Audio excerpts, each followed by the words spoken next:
I'm gonna go ahead and take my filling. I'm really tired today. Okay, here's my real truth.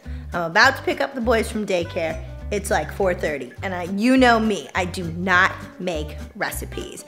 But I had a lot of my meal prep that's coming to the end, so I have to either eat it or throw it out, and I don't like to do that. And you know my motto, prep ingredients, turn it into meals. And so I kind of had a fall flavor kind of thing I was in the mood for, so I bought some acorn squash, and I'm gonna do my version of a stuffed acorn squash for dinner. So I have it baking in the oven while I am ready to, get night routine ready before I pick up the boys. And then I'm actually gonna have a recipe tonight, or I guess an Angie style recipe. So on today's episode, I'm showing you how you can take some staple foods that were prepped and ready to go for the week that are about at the end of their existence and how to turn it into a meal.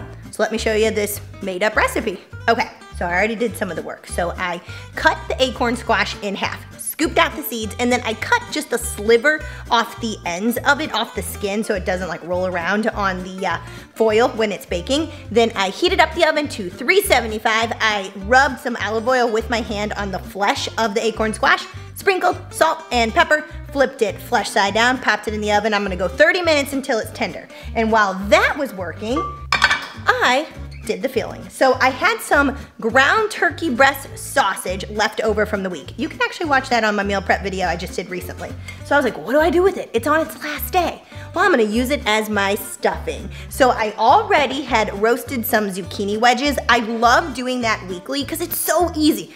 Chop up little cubes, salt, pepper, some cooking spray, pop it in the oven, 350, 20 minutes, perfectly tender. You can use it in your salad. You could use it in omelets as a side. I'm using it as part of my filling for my squash. So I got my ground turkey breast sausage, zucchini I had already made, and then I got some baby bell and mushrooms, sauteed those up on the stove.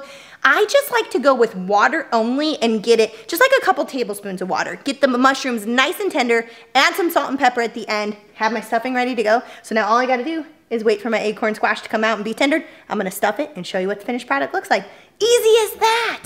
Okay, while the squash is baking, the filling's ready to go, but I thought I would show you what I just came home with from the grocery store. It's kind of like Target or Costco. You go for a couple items, and we all know the story. You come out with $200 worth. Well, our local grocery store, HEB, they just have such fun finds, and their holiday section is looking pretty good right now. So I'm having Friendsgiving in the neighborhood this coming weekend, and if you don't know, I really like Christmas. So I have tons of fall decorations, and I have tons of Halloween decorations. But I'm kind of over it by the time November 1st hits, because I usually put mine up 1st of September. So that's 2 months of those decorations. And my mom always put up her Christmas stuff early, so it is all red and green around here. And I was like, how do you have Friendsgiving with all orange and browns and the gold lining for the grateful sayings on plates and napkins? I was like, it just doesn't go with my color scheme. So with all the kids coming and all the adults coming, there's probably gonna be, I think right now it's 6 couples, and then we have a good 12 something kids. So it's gonna be a day of thanks and new friendships made in a new neighborhood, and then a day to begin the holiday season. And so let me show you what I found. First, I was thinking, okay, what do kids like? Hot cocoa. So I'm sure you guys have seen this brand, but I feel like it's one of the best brands of hot cocoa I've had. So it's the Silly Cow one. So I'm gonna have this ready to go in the slow cooker. Of course, I got them dairy topping. I mean, I feel like you cannot have hot chocolate without your whipped topping. And then we're gonna go with the theme. So we're gonna do red and green M&Ms. I'm also gonna make, this is probably my favorite brownie recipe. I'll show you this on Saturday when I'm prepping. I take a box of Betty Crocker super fudgy brownie mix, okay? And then I put half of it in a 9x9 pan. I layer with mint Oreos. I'm gonna sprinkle my red and green M&Ms on it and then cover with the other half of the brownie mix. For a brownie mix, first off, it's the best. But second, this combination with the red and the green and then the mint Oreos, so good. And so I'm gonna have this for the top of the hot cocoa too though, and the M&Ms for a little bit of playfulness. I have, of course, red and green sprinkles, and I mean, you can't have hot cocoa without your marshmallows. So I got that. And then I was like, well, I could get the mugs, but then some of the kids are really young, like mine. They can be a little destructive. So I was like, I'm gonna get to-go coffee cups so we can use them for hot cocoa. And I found ones that are red, so it goes perfect, but they have the state of Texas on it, and it says Texas, y'all. So I'm like, okay, I can't pass up on that. So cute, because it goes with my red and green theme. And then I was like, well, might as well go ahead and get some plates for like appetizers, desserts, that kind of stuff. I generally like to do the big meal on real plates. And we were all trying to find sitters for this, so it could be an adult only thing, but hey, that didn't work out how we planned. And we love having the kids around, so I'm not going to do real plates this time around. I'm gonna get those. Okay, if you go to Costco or Sam's, they're like China plates, so they're really sturdy dinner plates, but they're throwaways. My mom used to use them all the time for Thanksgiving, so if you want something nice and sturdy, not like a paper plate that gets flimsy and then you got this massive meal on your plate, go for those. And then I found these for the apps and dessert. How cute is that? Merry Texas Christmas. He's got it. Santa has a cowboy hat on. It's adorable. And then I got these for the bathroom. So see those little cowboy boots? How cute. And I also got another pack to go with the food. So I'm pretty pumped about my red and green finds. And then last thing for my drink cups, it says Merry Texas Christmas, y'all. So I'm like, well, that's fun. So anyway, those were a couple of my fun red and green finds that I found at HEB. So what do you love from your local store? What are you loving from Target right now in the holiday section? I love to hear all of that. Let me know in the comments. Okay, they're out of the oven.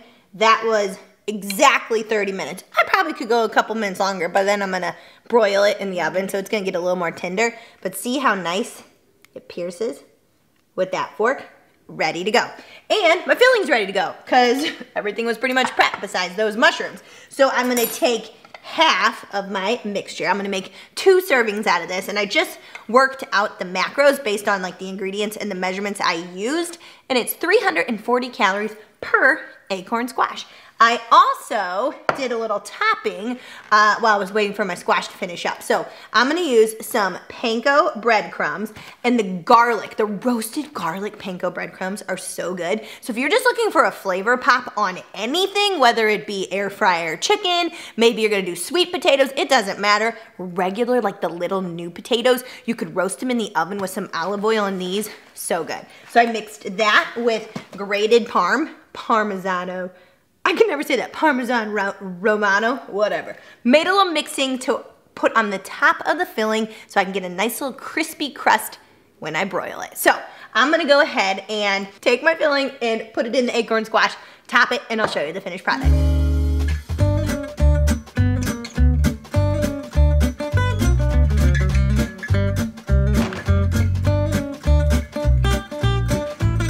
I should have rethought that.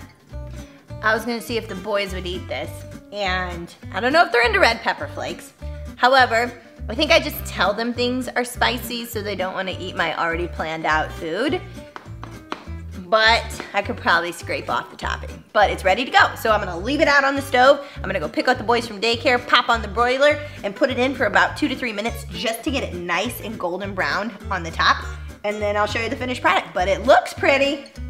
I don't know, not so bad for like a meal in 5 minutes. I mean, okay, the squash was 30, but I could do other things while that was happening.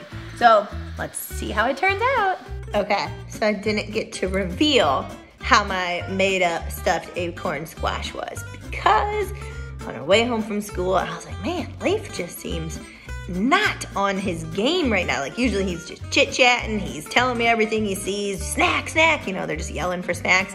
He just like this the whole time, and I was like, something's up. Sure enough, right before we hit the driveway, projectile vomiting everywhere. So something must have upset his stomach because then he was fine after that. But, you know, it didn't really give me a time or flexibility to review my squash. However, even Paul took a bite and he was like, what did you do? This is really good. And I was like, babe, that was just a bunch of leftovers I just threw together to turn it into a recipe or a meal. So that's as easy as it is. But if you make that turkey breast sausage recipe, that's where all that flavor comes, and then the creaminess of that acorn squash and the sweetness of it, so good. So I would say, hey, if you got leftovers, turn it into a fun recipe and let me know what it is. All right, hope you give that one a try.